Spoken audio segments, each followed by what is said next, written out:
पिछले क्लास में हम लोग पढ़े थे हमने फोर्थ वीडियो में physical property of P block element यानी 15 ग्रुप हम लोग पढ़ रहे थे। 15 ग्रुप में हम लोग पी फिजिकल प्रॉपर्टी पढ़े थे। आज हम लोग पढ़ेंगे chemical property of 15 group element. तो नाउ स्टार्ट।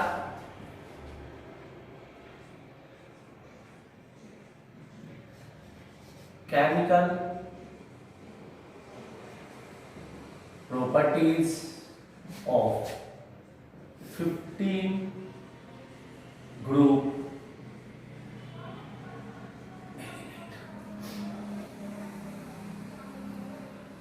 तो आज हम पढ़ेंगे 15 ग्रुप एलिमेंट का केमिकल प्रॉपर्टी। ठीक है, तो सबसे पहले हम लोग पढ़ते हैं रिएक्शन विथ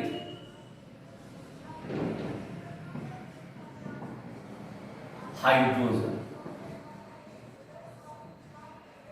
मैं आपको एक बात बता दूं, यहां हम लोगों ने पढ़ा था oxidation state of 15 group element, जैसे -3 +3 एंड +5। जब भी कोई एलिमेंट किसी से रिएक्शन करता है, सामने पर अगर एलिमेंट नन मेटल का वर्क करे तो ये एलिमेंट आपको मेटल आई मीन इसका वैलेंसी इलेक्ट्रॉन प्लस का काम करेगा, और अगर ये नन मेटल का काम करेगा तो सामने वाले का वैलेंसी यानी ऑक्सीडेशन स्टेट प्लस में काम करता है। तो देखते हैं, देखिए हम लोग मान लेते हैं nitrogen, phosphorus, arsenic, antimony and bismuth. इसको अगर हम लोग ई मानते हैं और इसका ऑक्सीडेशन स्टेट यहां पर वर्क करता है आपका +3, और हाइड्रोजन का ऑक्सीडेशन स्टेट वर्क करता है -1। तो अगर आप रिएक्शन करवाएंगे E+3 और H-1 तो क्रॉस ऑक्सीडेशन में इसका होगा EH3। दैट इज E की जगह पर हम लोग रख सकते हैं NH3, PH3, AsH3, SbH3 and BiH3। यहां पर E के जगह पर हम लोग नाइट्रोजन, फास्फोरस, आर्सेनिक, एंटीमनी और बिस्मुथ को प्लेस कर सकते हैं। तो आप लोग देखा ये बनाएगा EH3, E की जगह पर आप इसमें से किसी को पुट कर सकते हैं। तो हम लोग कहते हैं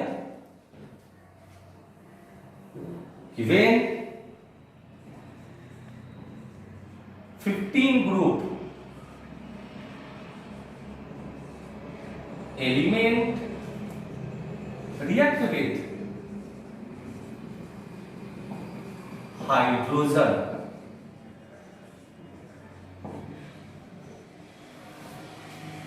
then it form EH3 types hydrides like NH3,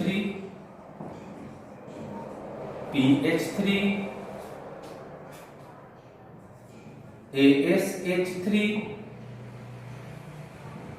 SbH3 and BiH3, where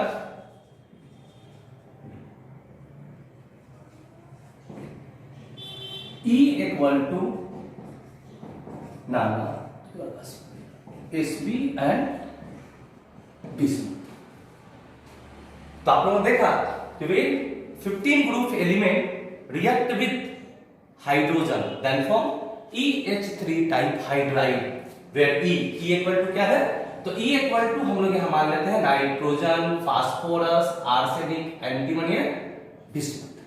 ठीक है, अब हम लोग कहते हैं इसका स्टेबिलिटी, इस हाइड्राइड का जो स्टेबिलिटी है, ठीक है, वो आपका जैसे स्टेबिलिटी ऑफ हाइड्राइड NH3,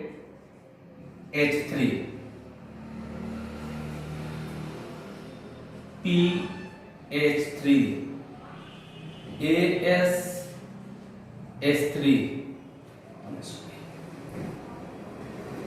हमने यहां पर लिखते हैं the stability of hydride, note में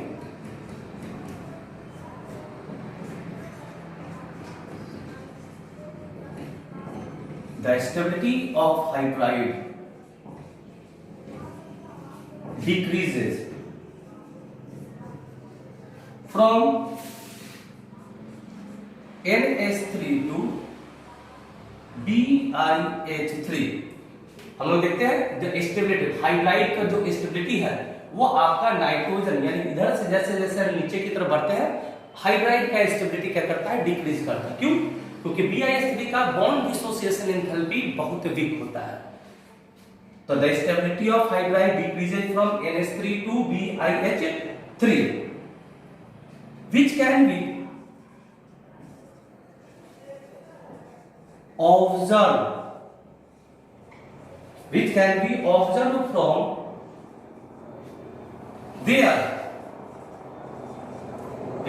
observed from their bond dissociation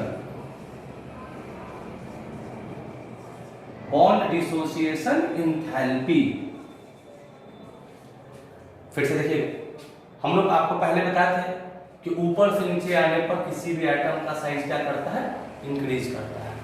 तो जब इंक्रीज करेगा तो इस जो बॉन्ड बनाएगा जो हाइड्रोजन के साथ, जिसका सरफेस एरिया लार्जर होता है, वो हीट को ज्यादा एब्जॉर्ब करता है। ठीक है, तो फिर से the stability of hydride decreases from NH3 to BiH3 which can be observed from their bond dissociation enthalpy. यहां क्वेश्चन आपसे पूछा सकता है कि BiH3 जो है का बॉन्ड, BiH3 का हाइड्राइड का स्टेबिलिटी कम होता है, क्यों? अब इससे बहुत सारे क्वेश्चंस हैं। जब भी आपको मैंने कहा था कि किसी भी ग्रुप में जाइएगा, जैसे हम लोग पढ़ रहे हैं 15 ग्रुप में नाइट्रोजन, फास्फोरस, आर्सेनिक, एंटीमनी और बिस्मुथ। ठीक है, इसमें क्वेश्चंस आपको जब साइज से क्वेश्चन हो, हम जाते हैं ऊपर से नीचे जाने पर साइज क्या होता है, इंक्रीजेज होते हैं। तो जब भी इस ग्रुप में ऊपर से इस किसी भी एलिमेंट का रिएक्शन इनसे करवाया जाए तो क्वेश्चन रीजनिंग टाइप इन सारे एलिमेंटों से हो सकता है। जैसे नेक्स्ट क्वेश्चन है कि बॉइलिंग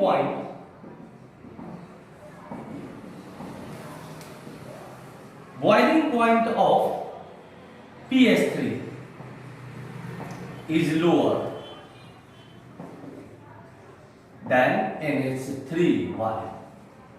ये एनसीईआरटी का इंटेक्स्ट क्वेश्चन है कि boiling point of PH3 is lower than NH3। why? यानी PH3 अगर रिएक्शन कर PH3 का बॉइलिंग पॉइंट कम होता है और NH3 का बॉइलिंग पॉइंट ज्यादा होता है। तो आप देख सकते हैं कि जैसे जैसे हम ऊपर से टॉप टू बॉटम की तरफ इंक्रीज करते हैं the size of atom also increases. ठीक है, तो बॉन्ड डिसोसिएशन एंथैल्पी क्या होता है, जैसे ये मान लीजिए नाइट्रोजन है, ये 2 हाइड्रोजन है, ये फास्फोरस है 3 हाइड्रोजन है, ये फास्फोरस है इसमें 3 हाइड्रोजन है, आर्सेनिक है। जैसे जैसे हम ऊपर से नीचे चलते हैं तो सेंट्रल एटम जो इसके है उससे साइज बड़े होते हैं और हाइड्रोजन का साइज तो सभी में इक्वल है, जिसके कारण बॉन्ड डिसोसिएशन एंथैल्पी का आता है, यानी बॉन्ड लेंथ बढ़ जाता है, जिसके कारण ये हीट को ज्यादा अब्सॉर्ब करता है। तो हम लोग कहते हैं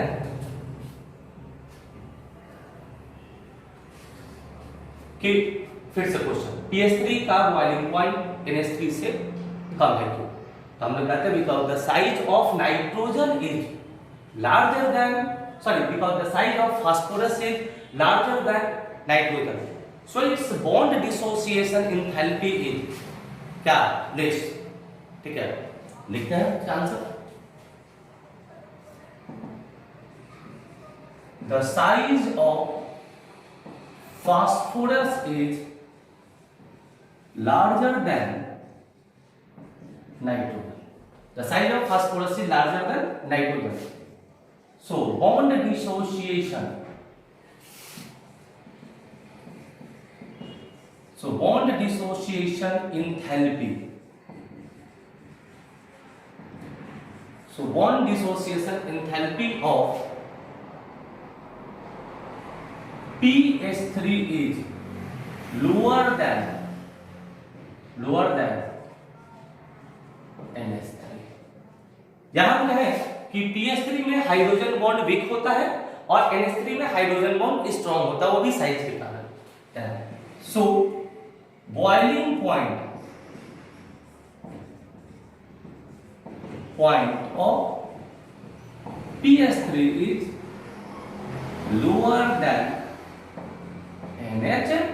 फिर से मैं बता दूं, नाइट्रोजन का साइज छोटा होता है, फास्फोरस का साइज बड़ा होता है, जिसके कारण बॉन्ड डिसोसिएशन एंथैल्पी जो का साइज बड़ा होगा उससे बॉन्ड डिसोसिएशन एंथैल्पी कम होगा, जिसका साइज छोटा होगा उसमें बॉन्ड डिसोसिएशन एंथैल्पी अधिक होगा। ठीक है, या इसका हम भी कर सकते हैं, क्योंकि हाइड्रोजन है तो हम लोग कह सकते हैं कि NH3 में हाइड्रोजन बॉन्ड बहुत स्ट्रांग होता है, जिसके कारण इसका बॉइलिंग पॉइंट हायर होता है और pH 3 का कम होता है। ठीक है, तो यह आपका क्वेश्चन। नेक्स्ट हम लोग देखते हैं, इसी में क्वेश्चन और है। क्वेश्चन आपका why is BiH3, why is BiH3 is the why is BiH3 the strongest reducing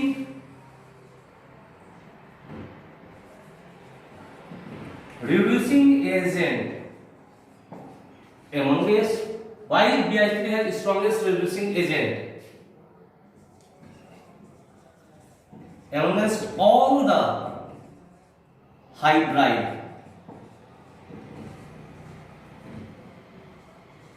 of 15 group element. कहता है कि BiH3 तीन तरह का हाइड्राइड, NH नाइट्रोजन का हाइड्राइड, फास्फोरस का हाइड्राइड, आर्सेनिक का हाइड्राइड, एंटीमनी का हाइड्राइड और बिस्मथ का हाइड्राइड। तो बिस्मथ का जो है हाइड्राइड वो सबसे स्ट्रॉन्गेस्ट रिड्यूसिंग एजेंट है। क्यों? तो देखिए इसका answer,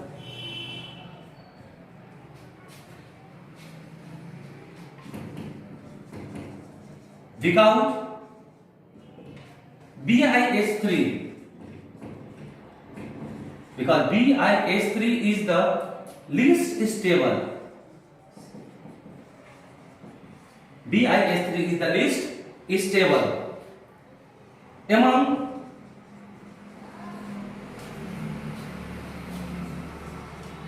the 15 group element.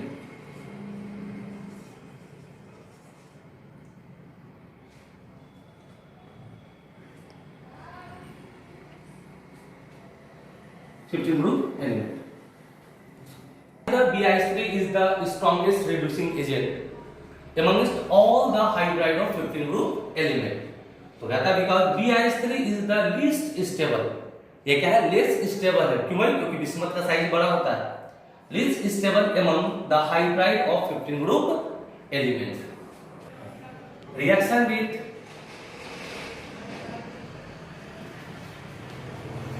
oxygen.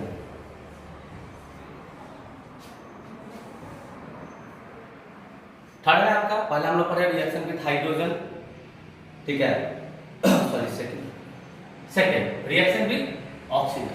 तो हम लोग कहते हैं when 15 group element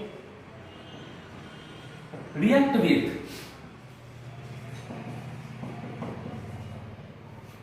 oxygen, then it form two type of oxide.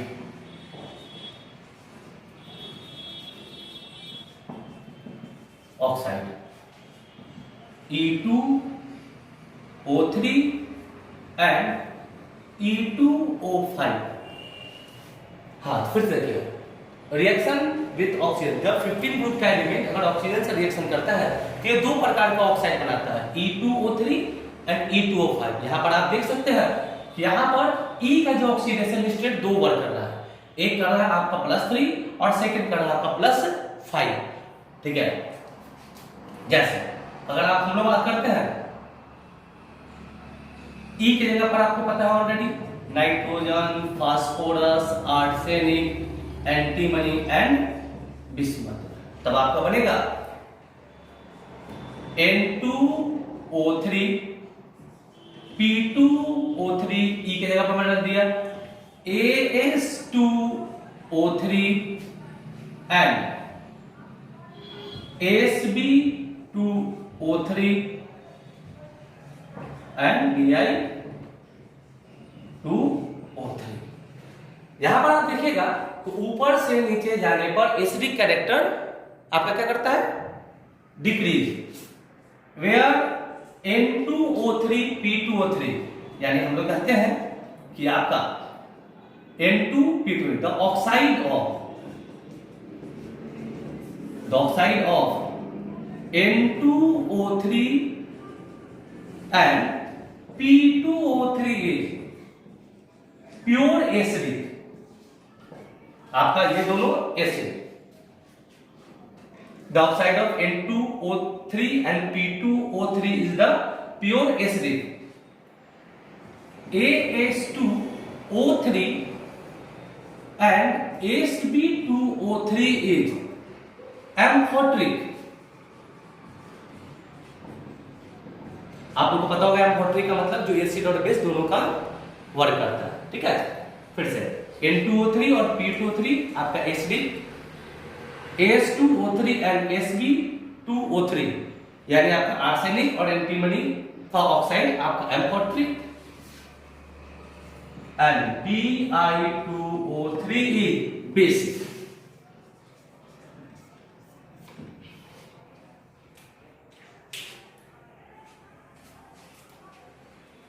Reaction with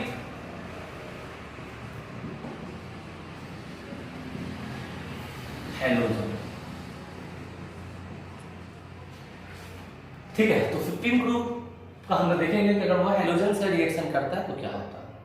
जैसा कि आपको पहले भी बताया गया था कि अगर हैलोजन 15 ग्रुप एलिमेंट यदि हैलोजन से रिएक्शन करता है तो ये दो प्रकार के हैलाइड का निर्माण करता है, try halide and penta halide. पिछले क्लास में एनोनिमस प्रॉपर्टी जब हम लोग पढ़े थे तो वहां आपको बताया गया था कि nitrogen form NH3, nitrogen try halide बनाता है बट इस पेंटा हैलाइड नहीं बनाता है, जबकि ग्रुप 15 का अदर एलिमेंट नाइट्रोजन को छोड़कर फास्फोरस, आर्सेनिक, एंटीमनी, बिस्मथ पेंटा हैलाइड बनाता है, ठीक है। तो वहां आपको लिखा गया था ऑप्शन ऑफ डी ऑर्गेनाइज। तो reaction with halogen when 15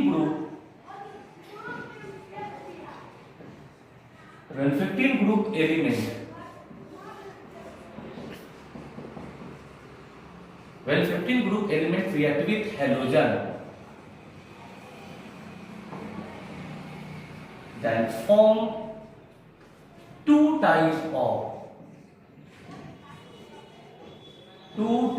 of halide, trihalide and pentahalide.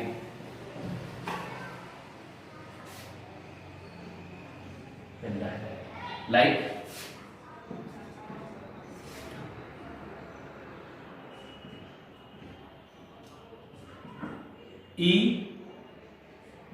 EX3 and EX1, ठीक है। फिर से क्या भाई, अगर 15 ग्रुप का एलिमेंट अगर हैलोजन से रिएक्शन करेगा तो दो प्रकार का हैलाइड बनाएगा, कौन सा, try halide and penta halide, ठीक है। अब यहीं पर एक क्वेश्चन एराइज होता है, why are penta halide,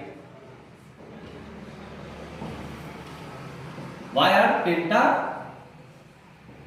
halide more covalent than trihalide। यहां पर आपको यह बताया जाता है कि पेंटा हैलाइड मोर कोवैलेंट है आपका ट्राई हैलाइड से, ठीक है। तो मैं आपको 11th क्लास में एक रूल आपको मैंने पढ़ा था, फैजान रूल्स। फैजान रूल्स में आपको बताया गया था कि जिस किसी सेंट्रल एटम पर अगर प्लस पॉजिटिव ऑक्सीडेशन स्टेट अगर ज्यादा होता है, ठीक है, तो वो आपका कोवैलेंट कैरेक्टर का, मोर कोवैलेंट कैरेक्टर्स का होता है। फिर से जिसके ऊपर पॉजिटिव चार्ज होता है, यानी पॉजिटिव यदि नेगेटिव से रिएक्शन करता है तो आयोनिक कंपाउंड का निर्माण करता है। लेकिन फैजान ने कहा था कि जो आयोनिक कंपाउंड है वो कोवैलेंट नेचर का भी है, और जो कोवैलेंट कंपाउंड है वो आयोनिक कैरेक्टर का भी हो सकता है, और वो डिपेंड करता है आपका किस पर, ऑक्सीडेशन स्टेट और साइज पर। फिर से तो कहता है why penta halide, penta halide मतलब जिसके ऊपर +5 ऑक्सीडेशन, नाइट्रोजन फैमिली में जिसके ऊपर +5 ऑक्सीडेशन स्टेट हो, वो आपका कोवैलेंट कैरेक्टर का होगा, यानी पॉजिटिव है, पॉजिटिव चार्ज होते हुए भी कोवैलेंट कंपाउंड बनाएगा, ठीक है। तो answer according to Faizan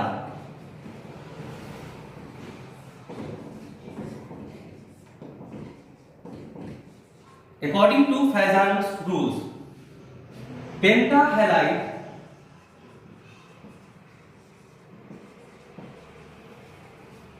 more covalent than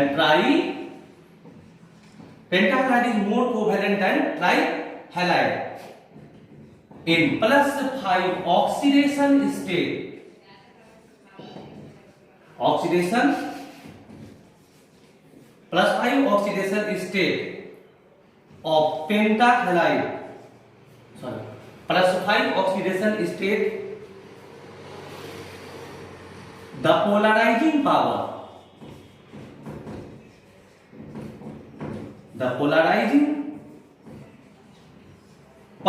of central atom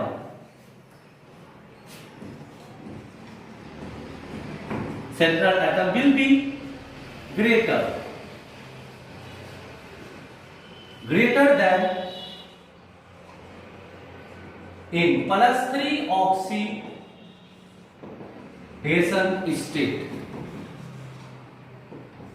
So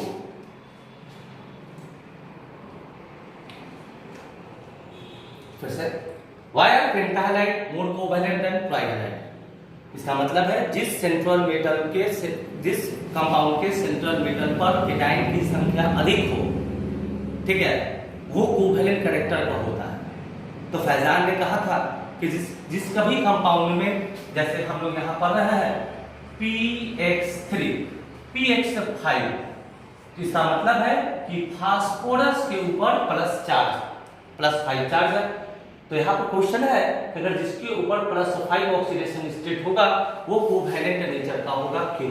तो फिर से मैंने आपको बता दिया कि चूंकि यहाँ पर फैजान ने कहा था कि जिसके ऊपर पॉजिटिव ऑक्सीडेशन स्टेट की संख्या जितना अधिक होगा, ठीक है, वो उतना ही ज्यादा कोवेलेंट प्रॉपर्टीज का होगा, ठीक है। तो फिर देखिएगा covalent according to Fajans rule, pentahalide more covalent than trihalide in +5 oxidation state. किसके ऊपर +5 ऑक्सीडेशन स्टेट है? तो पेंटाहैलाइड, जस्ट लाइक कि P के ऊपर +5। The polarising power of central atom will be greater, जिसके कारण जो सेंट्रल मेटल होता है, सेंट्रल एटम होता है, उसका पोलराइजिंग पावर बहुत अधिक हो जाता है +3 ऑक्सीडेशन स्टेट के रिस्पेक्ट में। Hydrogen, second oxygen. हम लोग पढ़े केमिकल प्रॉपर्टी में सबसे पहला हम लोग पढ़े थे हाइड्रोजन के साथ, सेकंड पढ़े ऑक्सीजन के साथ, थर्ड हैलोजन के साथ, फोर्थ मेटल के साथ। Reaction with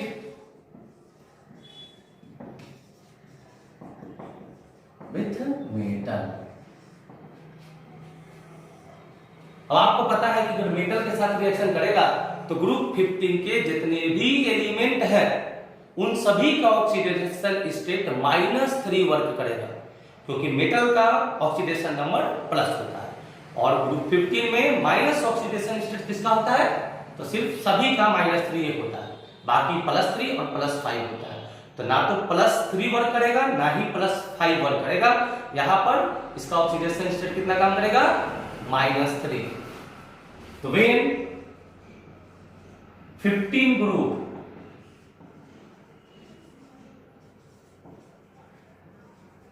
element react with metal, then form binary compound.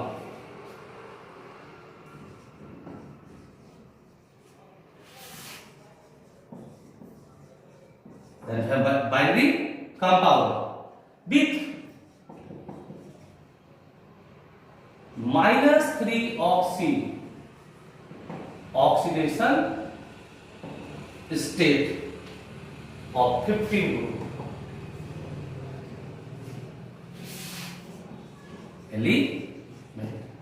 For the example, अगर आप यहां पर रिएक्शन कराते हैं कैल्शियम, तो कैल्शियम का ऑक्सीडेशन स्टेट कितना होता है? +2। और अगर आप यहां पर नाइट्रोजन से रिएक्शन कराते हैं तो -3, तो आपका CA3N2 यानी CA3N2 CA3P2 फिर से हम लोग देखते हैं रिएक्शन विथ मेटल में क्या देखा हम लोग ने, अगर 15 ग्रुप का एलिमेंट अगर रिएक्शन करेगा, ठीक है, मेटल के साथ, तो मेटल का तो ऑक्सीडेशन स्टेट प्लस होता है, जैसे कि कैल्शियम का ऑक्सीडेशन स्टेट +2, नाइट्रोजन का होता है कितना 15 ग्रुप एलिमेंट नाइट्रोजन, इसका -3 क्रॉस कर देते हैं तो Ca3 और N2। उसी तरह से फास्फोरस का भी -3 होगा तो Ca3P2, ठीक है। तो यहाँ पर आपका केमिकल प्रॉपर्टी फिनिश होता है, ठीक है। अगले वीडियो में हम लोग पढ़ेंगे नाइट्रोजन, ठीक है, यानी नाइट्रोजन का preparation, physical property, chemical property, ठीक है। क्योंकि मैंने 2 वीडियो ले रहा था, मेरी तबीयत कुछ ठीक नहीं थी, ठीक है, आज भी कुछ प्रॉब्लम्स है, तो अगले क्लास में हम लोग मिलते हैं।